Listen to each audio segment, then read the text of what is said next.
Bonjour à tous! 3 fois par semaine, plongez avec moi dans l'univers sombre des crimes qui ont secoué le monde entier.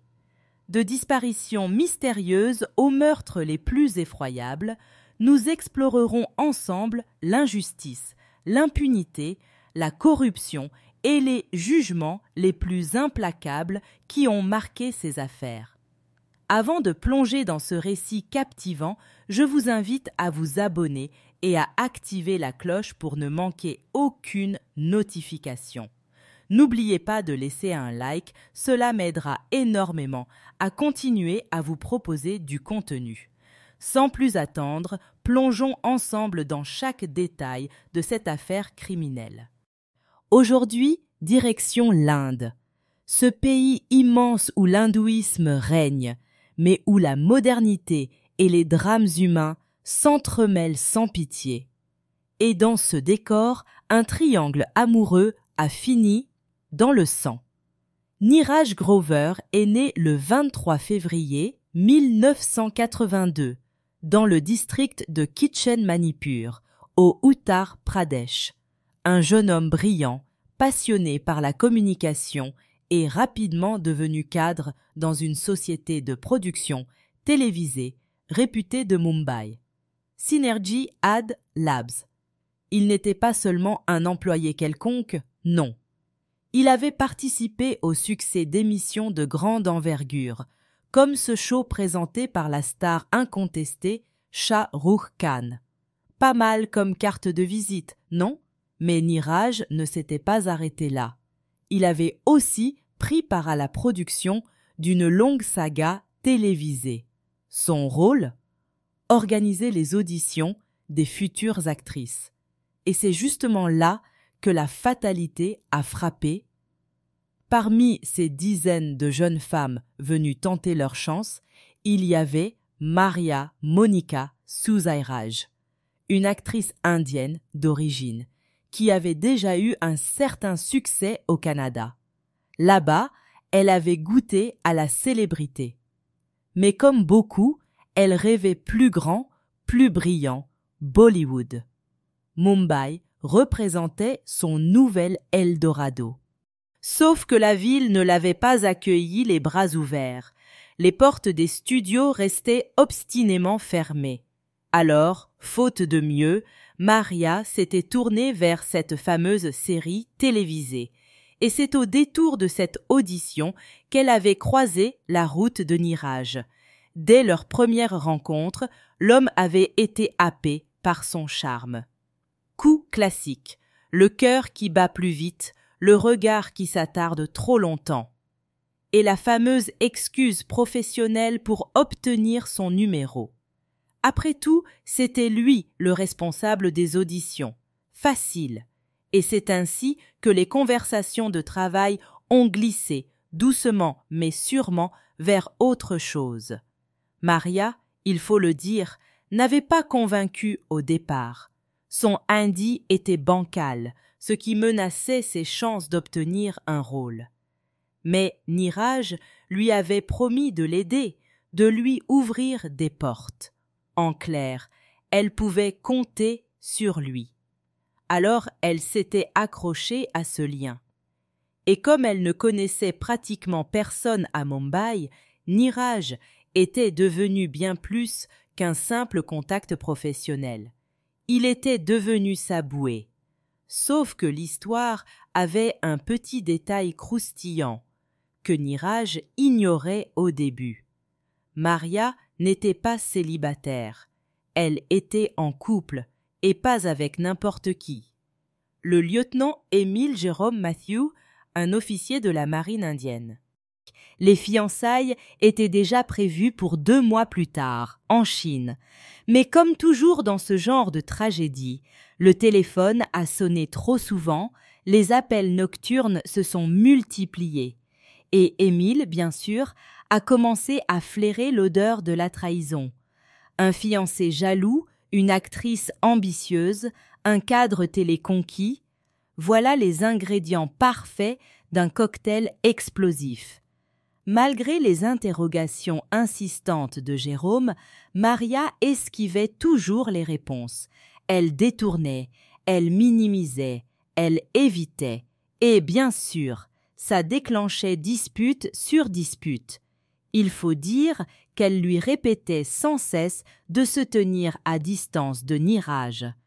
Un conseil, une mise en garde, ou simplement une manière de marquer son territoire. Difficile à dire. Mais une chose était claire.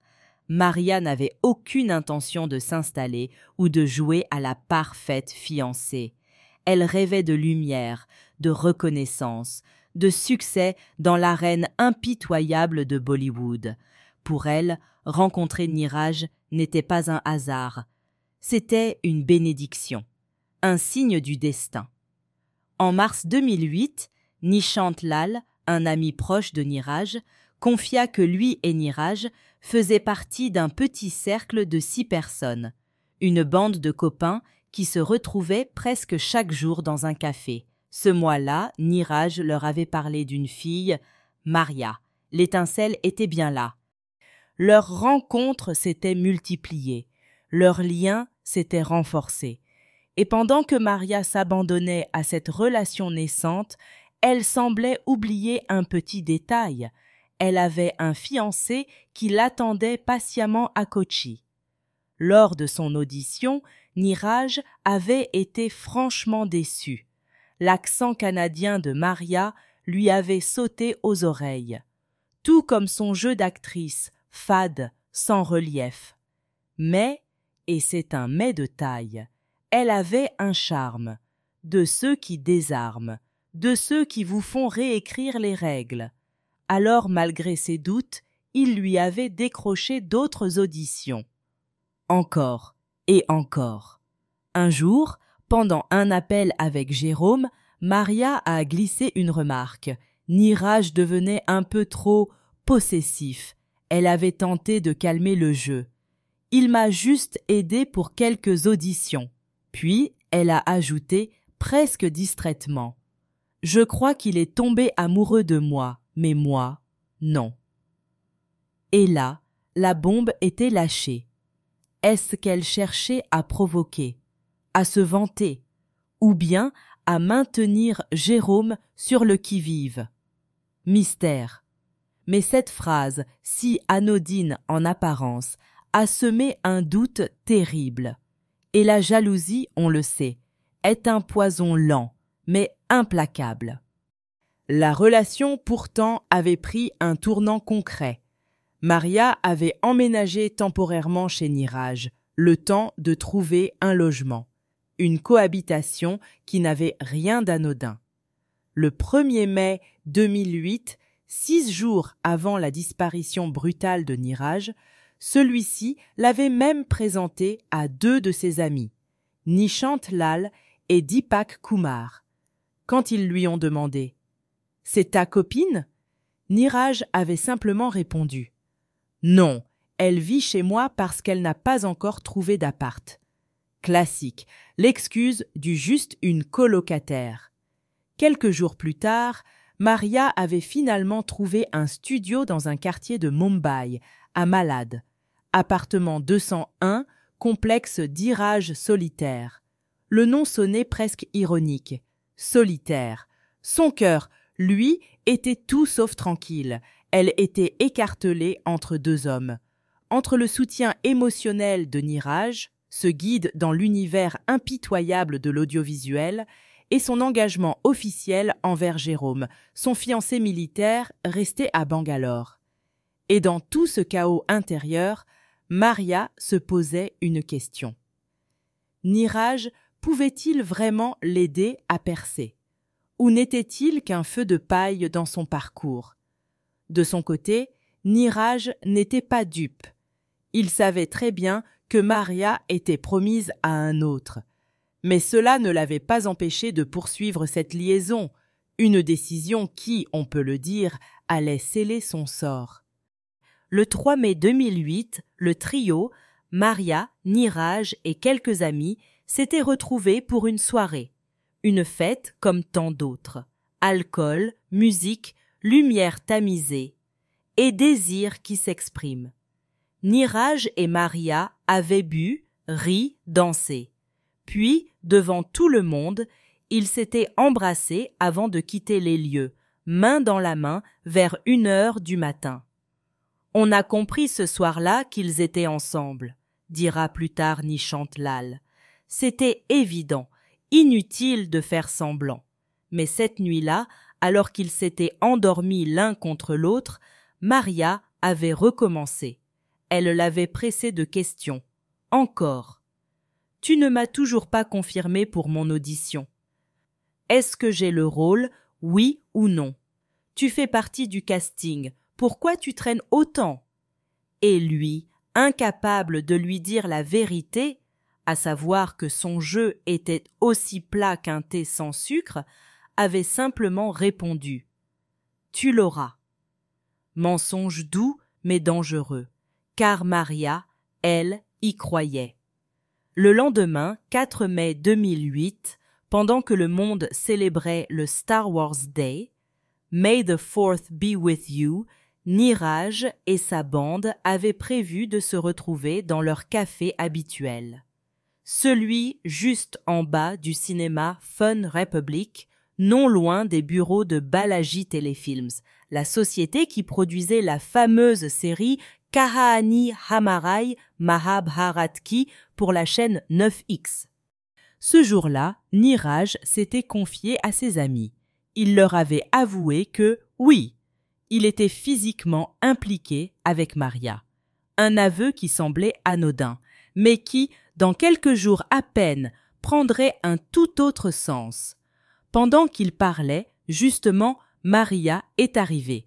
Et, comme à son habitude, elle est allée droit au but. « Alors, mon rôle, tu as des nouvelles ou tu comptes encore tourner autour du pot ?» Niraj l'a rassuré comme il a pu. Puis il s'est éclipsé, prétendument pour prendre un appel ou aller aux toilettes. En réalité, personne n'a jamais su. Et c'est là que Maria s'est tournée vers Lal et Deepak, encore assis à table. Son regard était nerveux. Elle bouillait. Et cette fois, elle a lâché une question brutale. « Vous pensez qu'il me ment, Niraj ?» Elle avait l'air tendue, frustrée, déçue qu'il ne la choisisse pas pour le rôle, alors qu'elle s'accrochait à cette promesse comme à une bouée. Le lendemain, Maria et Niraj se sont violemment disputés. L'ambiance était électrique. Niraj, visiblement exaspéré, avait appelé Lal pour lui demander les clés de son appartement. Quand il est venu les chercher, Lal a remarqué quelque chose de troublant. Maria pleurait, encore. Plus tard dans la soirée, aux alentours de minuit, Lal est rentré chez lui.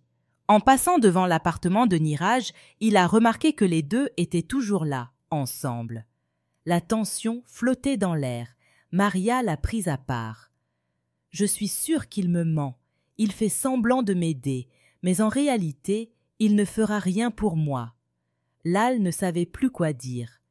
Il a simplement conseillé à la jeune femme de confronter directement Niraj, mais elle n'en avait ni la force, ni la lucidité.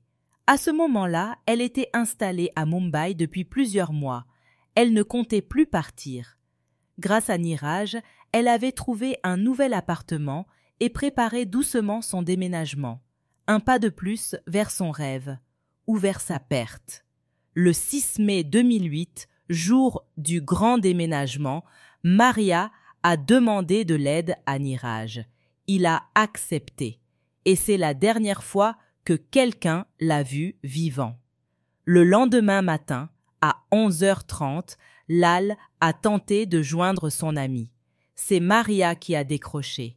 Elle lui a expliqué que Niraj avait oublié son téléphone chez elle. Étrange. Un peu plus tard, un collègue de Niraj a lui aussi contacté Lal. « Tu sais où il est, Niraj? Il n'est pas venu bosser ce matin. » Puis c'est le cousin de Niraj qui a appelé à son tour. Injoignable, lui aussi. Et là, une petite voix s'est mise à crier dans la tête de Lal. quelque chose ne tournait pas rond. Vers 22h30, Lal a revu Maria. Elle lui a dit que Niraj était parti de chez elle à 1h30 du matin pour rejoindre un ami. Lal, perplexe, a demandé « Lequel ?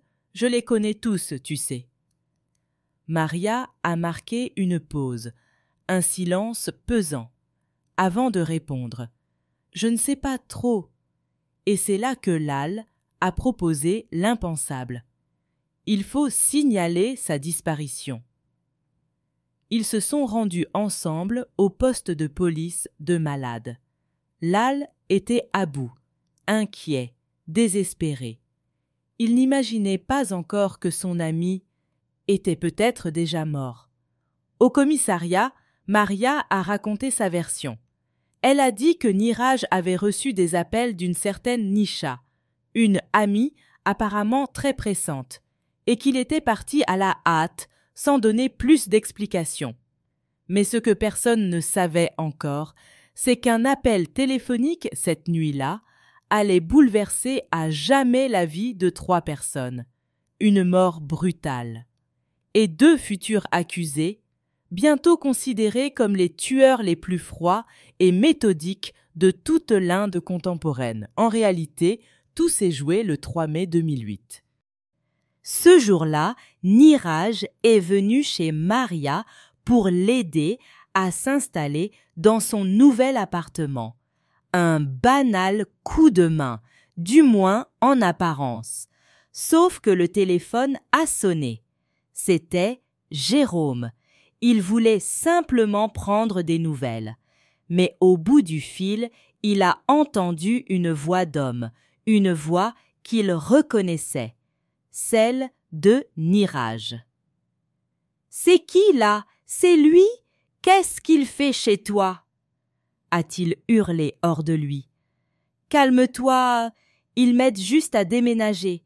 Il partira après le dîner. » Maria a tenté d'apaiser la tempête, mais Jérôme, lui, ne l'a pas entendu de cette oreille.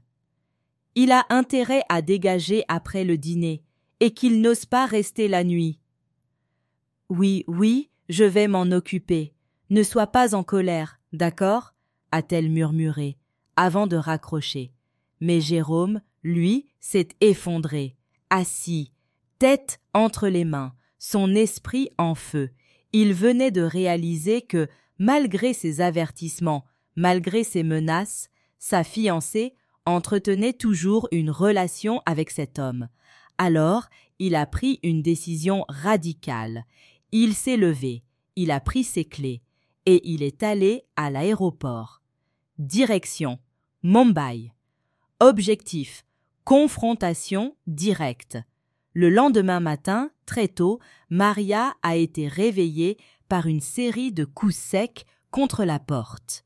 Ininterrompu, agressif, inquiétant. Elle s'est levée d'un bond. Niraj dormait encore à côté d'elle. Il n'était pas parti après le dîner comme elle l'avait promis.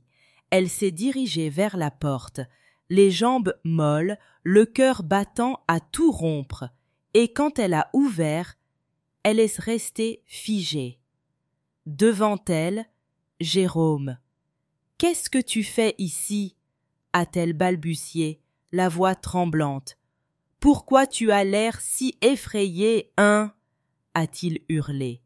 Puis il l'a poussée sur le côté, et il est entré, droit vers la chambre, vers l'homme qui dormait encore à l'intérieur. Maria a tenté de le retenir, affolée. « Jérôme, qu'est-ce que tu vas faire ?» Mais à ce moment-là, il était déjà trop tard. Jérôme a donné un violent coup de pied dans la porte. Niraj, réveillé en sursaut par les cris, s'est redressé sur le lit, les yeux encore embués de sommeil, jusqu'à ce qu'il voie l'homme dans l'encadrement.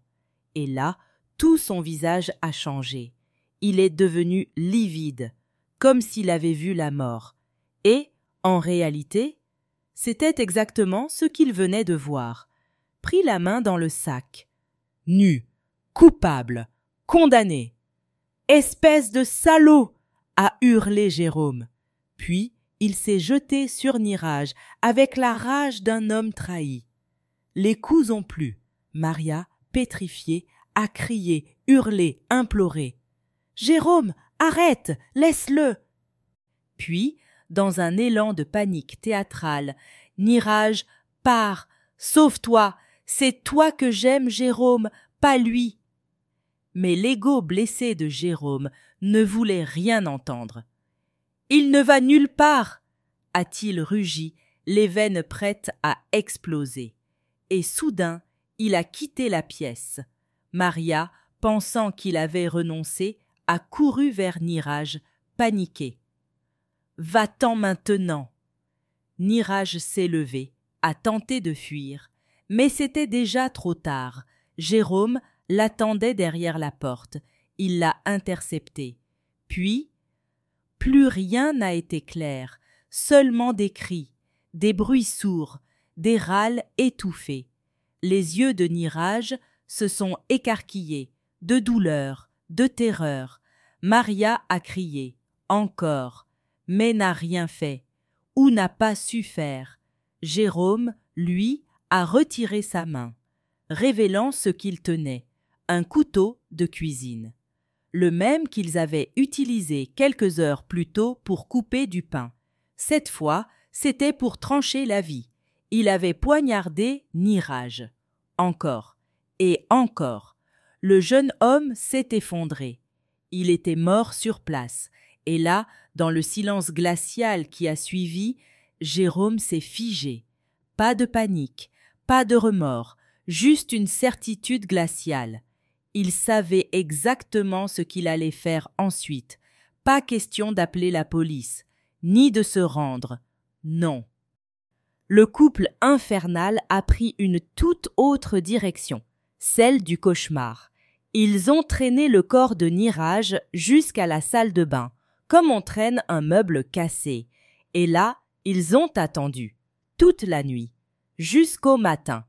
Quand les magasins ont enfin ouvert, Maria est sortie, tranquillement, comme si de rien n'était.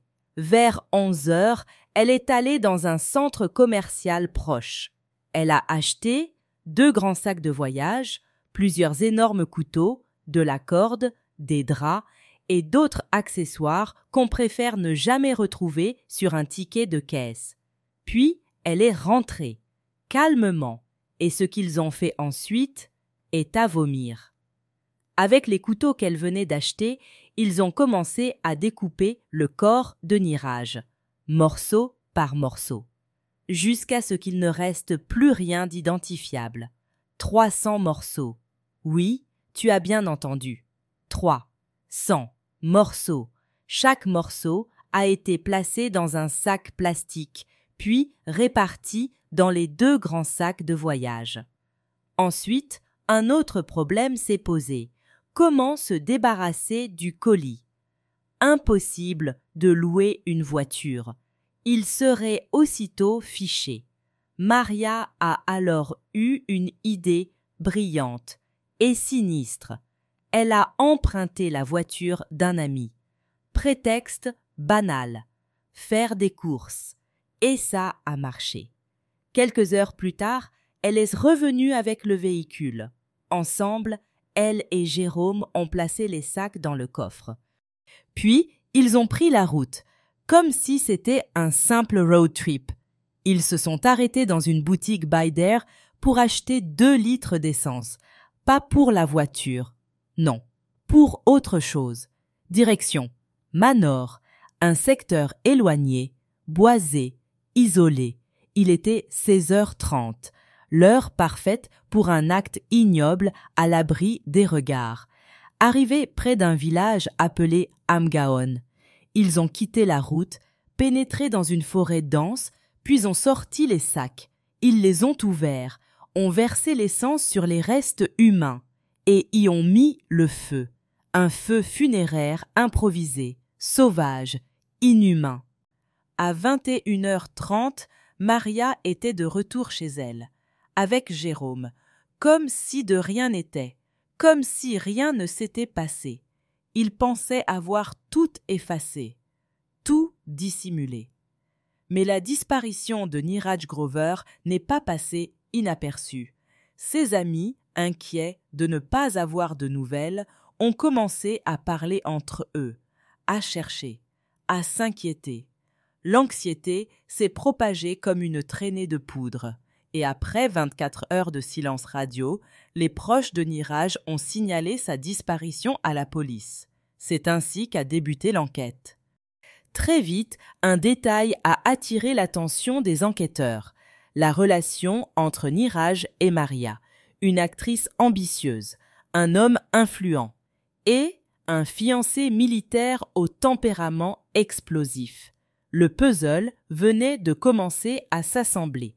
Et le sang sur les mains de Maria et Jérôme allait bientôt couler dans les couloirs de la justice. Après la disparition de Neeraj, plusieurs de ses amis ont rapporté aux enquêteurs un détail clé. Il avait promis à Maria de l'aider à emménager ce soir-là. Ce fait a immédiatement éveillé les soupçons, car s'il était bien allé l'aider, pourquoi avait-il disparu sans laisser la moindre trace? La police a d'abord examiné sa relation avec Maria, puis un autre nom a surgi, Jérôme. Les relevés d'appel et données de localisation ont révélé que Maria et Jérôme se trouvaient ensemble à Malade le soir exact de la disparition de Neeraj. Et un détail les a glacés. Plus de 1000 appels échangés entre eux depuis ce jour. Un chiffre troublant qui a propulsé Maria au cœur de l'enquête. Elle est arrêtée et interrogée. Face aux questions, elle nie tout en bloc. Elle maintient que Neeraj est venu l'aider à déménager et qu'il est reparti ensuite. Mais les preuves disent tout autre chose. Un élément décisif va la trahir. Elle avait gardé le téléphone de Neeraj après sa disparition. Lors d'un trajet vers Manor, où elle comptait se débarrasser du corps avec Jérôme, le téléphone a sonné et Maria a décroché par réflexe. Ce simple geste a suffi à activer la géolocalisation du portable. Or, ce signal contredisait sa version. Elle avait dit être à Dadar en train de faire des courses, mais le téléphone bornait sur la route de Manor. Un mensonge flagrant. Les enquêteurs interrogent ensuite les voisins de Maria. L'un d'eux affirme avoir vu Maria et un homme transporter 2 grands sacs dans une voiture, entre 15h et 16h, le jour même de la disparition. Quand la police lui demande à qui appartient cette voiture, Maria répond « C'est la voiture d'un ami de Jérôme ». Mais elle ment encore. Elle évoque un certain Guitesh, prétendument officier de marine, stationné à Colaba. Sauf que Guitesh se trouvait en mer au moment des faits. En plus, Maria avait tenté de le convaincre de mentir aux enquêteurs, ce qu'il a refusé. Mais dossiers de mission prouveront le contraire. Confrontée à ces preuves, elle finit par craquer. Elle admet avoir menti pour des raisons personnelles. Puis, elle révèle le vrai nom du propriétaire de la voiture, Kiran Shreyas, un simple civil. Un homme désormais mêlé, bien malgré lui, à l'un des crimes les plus glaçants de l'Inde contemporaine. L'enquête sur la disparition de Neeraj a connu un tournant décisif lorsque Kiran Shreyas a confirmé avoir prêté sa voiture à Maria, qui prétendait devoir faire des courses avec Jérôme. Mais les versions de Maria ont rapidement changé. Les incohérences se sont accumulées, et sous la pression, elle a craqué et tout avoué. Elle a raconté avoir acheté des couteaux, des sacs et des draps pour dissimuler et faire disparaître le corps de Neeraj. Elle a décrit comment, avec Jérôme, ils avaient transporté les restes dans une forêt et les avaient brûlés. Elle a également expliqué le ping du téléphone de Neeraj sur la route de Manor. Il était dans son sac et elle avait répondu à un appel par réflexe. Ces aveux ont permis aux policiers de lancer un mandat d'arrêt contre Jérôme Mathieu, qui a été localisé puis arrêté. L'arme du crime, un couteau de 23 cm, a été retrouvé. L'affaire était bétonnée, preuve solide, aveu complet. Le procès s'est tenu à Mumbai pendant 3 ans. Lorsque le verdict est tombé, la nation entière a été choquée. Maria a été condamnée à 3 ans de prison, peine qu'elle avait déjà purgée en détention provisoire. Elle a donc été libérée immédiatement après. Le tribunal a estimé qu'elle n'avait pas participé au meurtre, mais seulement aidé à faire disparaître le corps. Jérôme, lui, a écopé de 13 ans de prison. 10 pour le meurtre, 3 pour destruction de preuves. Les deux ont également été condamnés à verser 50 000 roupies chacun à la famille de Niraj, une somme dérisoire. Cette décision a provoqué un scandale national, surtout lorsque l'on a appris que l'État n'avait même pas fait appel. La famille de Niraj, sans moyens financiers, était abandonnée. Le passé de Jérôme a ensuite ressurgi, ancien cadet exemplaire de l'Académie de la Défense, brillant et discipliné. Un modèle devenu tueur. Les psychologues ont souligné que les personnes les plus lisses en apparence sont parfois celles qui cachent le plus leur noirceur. Maria, de son côté, a trahi Jérôme dès sa sortie de prison en 2011. Lors d'une conférence de presse, elle a déclaré froidement « Je n'ai plus rien à voir avec lui ». Mais l'histoire ne s'arrête pas là. En 2015, Maria a été arrêtée pour escroquerie, puis de nouveau, en 2018, pour arnaque. Depuis, elle est en fuite, introuvable, devenue une ombre au parfum sucré. Quant à Jérôme, il est toujours en prison, loin des regards, loin de celles pour qui il a tout détruit. Eh bien, chers spectateurs, c'est ici que se termine l'histoire criminelle d'aujourd'hui. Je serais très intéressée de connaître votre avis. Alors je vous invite à le partager dans les commentaires de la vidéo, toujours dans le respect de la victime et de sa famille. N'oublions jamais que nous pouvons débattre, mais avec le respect que chacun mérite. Je vous rappelle de vous abonner à la chaîne et de laisser un like pour me faire savoir que mon travail vous plaît. Bonne nuit et à la prochaine histoire criminelle.